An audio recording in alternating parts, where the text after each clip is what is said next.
وہ جو صاحب آئے تھے نا بیچ میں, تو وہ اتنا ایک ساتھ وہ اعتراضات چلے گئے. حالانکہ اصول کیا ہونا چاہیے, اگر آپ کو سند پہ بحث کرنی ہے تو آپ ایک ایک کر کے آپ بات کیجئے, سند پہ ایک ایک راوی پہ بات کیجئے. انہوں نے عبدالرزاق پر جو ہے جرح کی. عبدالرزاق بہت بڑے محدث ہیں, وہ مصنف عبدالرزاق ان کی کتاب ہے. اب بتائیے پدی پدی کے شوربے, اب اتنے بڑے محدث پر جرح کر رہے ہیں کہ وہ ایسا ویسے. بھائی محدثین نے یہ کہا تھا کہ آخری وقت میں وہ اختلاط کے شکار ہو گئے تھے, اس وقت میں جنہوں نے ان سے حدیثیں لی ان سے وہ روایت نہیں لی جائے گی. وہ باتیں جو آلریڈی میری کتابوں میں موجود ہے, یہ جو حوالے ہمیں سنا رہے تھے, ہماری کتاب مسنون رکعات تراویح جا کے دیکھ لیجیے, اس میں میں نے خود یہ ساری باتیں نقل کر کے رکھی ہیں. مسنون رکعات تراویح ہماری کتاب جا کے, اور بھی کئی کتابیں میں ہم نے اس کو نقل کر رکھا ہے, تو وہ ہمارے لیے کوئی نئے حوالے نہیں. لیکن امام عبدالرزاق رحمہ اللہ سے وہ شاگرد جب روایت کریں جنہوں نے ان سے سنا ہے اختلاط سے پہلے, تو اختلاط سے پہلے جن لوگوں نے سنا ہے تو ان کی روایت حجت ہوتی ہے. تو اس کی دو سندیں ہیں المعجم الکبیر میں بھی. تو ایک سند میں جنہوں نے ان سے سنا ہے امام عبدالرزاق رحمہ اللہ سے, ان کا نام سلمہ بن شبیب ہے, اور سلمہ بن شبیب ان سے اختلاط سے پہلے سنے ہوئے ہیں. اس لیے امام عبدالرزاق پہ آپ جرح نہیں کر سکتے. امام عبدالرزاق سے کئی لوگوں نے روایت سنی ہے, ایک دو کئی لوگوں نے. تو اختلاط کا ہمارے پاس کئی جواب ہے, جس میں میں صرف ایک جواب پہ اکتفا کرتا ہوں. وہ جواب یہ ہے کہ سلمہ بن شبیب نے جو روایت کیا ان کا سماع امام عبدالرزاق سے اختلاط سے پہلے کا ہے, اس لیے آپ اس پہ جرح نہیں کر سکتے.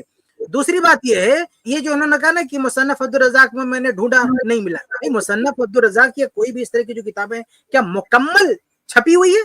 کیا اس کی ساری حدیثیں جو ہمارے پاس جو نسخہ ہے ہمارے ہاتھ میں, کیا وہ مکمل ہے, کیا وہ کمپلیٹ ہے؟ بہت ساری کتابیں ایسی ہیں جو مکمل چھپ نہیں سکی ہیں, جیسے یہ سنن سعید بن منصور پورا نہیں ہے, صحیح ابن خزیمہ مکمل نہیں ہے. تو ایسی بہت ساری حدیث کی کتابیں ہیں جو ہمارے پاس اس وقت جو پہنچی ہیں مکمل نہیں ہے, لیکن دوسرے محدثین نے امام عبدالرزاق کے سند سے اس کو نقل کر رکھا ہے. تو ایسا نہیں ہے کہ جو اس کتاب میں ہے وہی صرف حجت ہے. اس کتاب کو بھی جس نے روایت کیا نا اس پر بھی جرح ہے, اس پر بھی جرح ہے, لیکن کتاب حجت ہے. کتاب کے علاوہ بھی جن لوگوں نے امام عبدالرزاق سے نقل کیا, جیسے امام احمد بن حنبل ہے, امام احمد بن حنبل مسند احمد میں نقل کرتے ہیں عبدالرزاق سے, ظاہر سی بات ہے امام احمد نے اختلاط سے پہلے سنا ہے, ان کا نقل کرنا کافی ہے.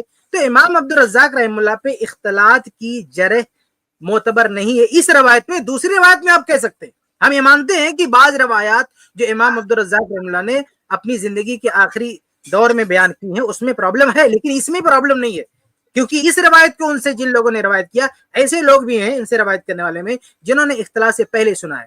اور انہوں نے جو دوسرا ایک راوی پہ جرح کر دیا کہ ابن معین سکا ہی نہیں کہا, بالکل غلط بات ہے. ابن معین رحمہ اللہ نے سکا کہا ہے, امام ابن حجر رحمہ اللہ نے سکا کہا ہے, اس طرح امام ابن حبان بھی سکا کہا ہے, لیکن بڑے ہی دلالت سے دعویٰ کر دیا کہ نہیں کسی نے سکا نہیں کہا. ایک اور روایت پہ جرح کرنے جا رہے تھے, تو بھائی طریقہ ہوتا نا کہ پہلے آپ ایک چیز پیش کرو اور اسی وجہ سے عبدالرزاق کا نام آپ نے لیا تھا امام عبدالرزاق کا, اسی پر آپ ٹکتے گھنٹوں بات ہو سکتی تھی. آپ کو جو کرنا تھا جب وہ بات ختم ہو جاتی تو آپ دوسرے پہ راوی پہ آتے. اب یہاں پہ آپ کیا پورا اعتراض کا پٹارا کھول دو گے تو یہ مناسب نہیں. آپ ایک اعتراض رکھیے, اس کا جواب لیجئے, لیکن اس اسٹیج پہ کسی کو تبلیغ کی اجازت نہیں ہے کہ آپ آؤ پورا ایک مقالہ پیش کر کے چلے جاؤ, پوری ریسرچ پیش کر کے چلاؤ. نہیں, آپ سوال کیجئے اور صرف ایک بات رکھیے, ایک بات رکھو گے آپ کو جواب دیا جائے گا. لیکن آپ ایک ساتھ اتنی ساری باتیں پیش کر دو گے تو ہم اس کا جواب نہیں دیں گے. ایک ایک کر کے جواب دینا ہے تو آپ جواب, باقی اگر آپ کو ڈیٹیل میں بات کرنا, ہم صبح سے شام تک بات کرنے کے لیے تیار ہیں. آ جاؤ ہمارے سینٹر پہ, اپوائنٹمنٹ لو, ٹائم بک کرو, ڈیٹ بک کرو, ہم ڈیٹ دیتے ہیں آپ کو, آپ صبح سے شام تک ہمارے ساتھ بیٹھو, کوئی دقت نہیں ہے. لیکن یہاں پہ صرف ایک وقت میں ایک اعتراض آپ پیش کرتے ہیں, بار بار جو ہے ایک ساتھ کئی اعتراضات آپ نہیں پیش کر سکتے. جی, اس کلپ کی فل ویڈیو دیکھنے کے لیے ہمارے چینل پر ضرور آئیں. آئی پلس ٹی وی نے ایک نیا یوٹیوب چینل شروع کیا ہے جس کا نام ہے آئی پلس ٹی وی اختلاف کا حل.